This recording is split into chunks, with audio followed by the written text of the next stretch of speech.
பக்கத்தில் ஒரு எலியாகுது. ஏதோ ஒரு கோவிலில் வழுக்கு எஞ்சிருந்துக்குது. அது அழிஞ்சு போகிற மாதிரி இருந்துக்குது. இது இன்னும் எலி என்னத்துக்கு போச தெரில.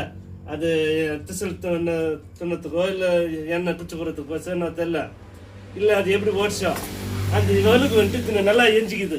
அந்த வால் மூலமாக தகலி நல்லா எஞ்சதுக்கு அதுக்கு அடுத்த ஜென்மத்தில் பலி சக்கரவர்த்தியாக பிறந்தார். இந்த பாதாள லோகத்தில் ராஜாவாக இருந்தார்.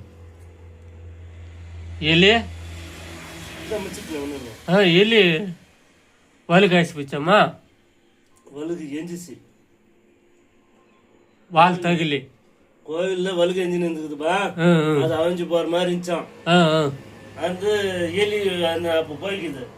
அது நேற்றுக்கு போச்சா அது துண்ணத்து அந்த எண்ணெய் நக்கலான்னு போச்சா திருச்சி துண்ணத்து போச்சா அது நேற்று போச்சா.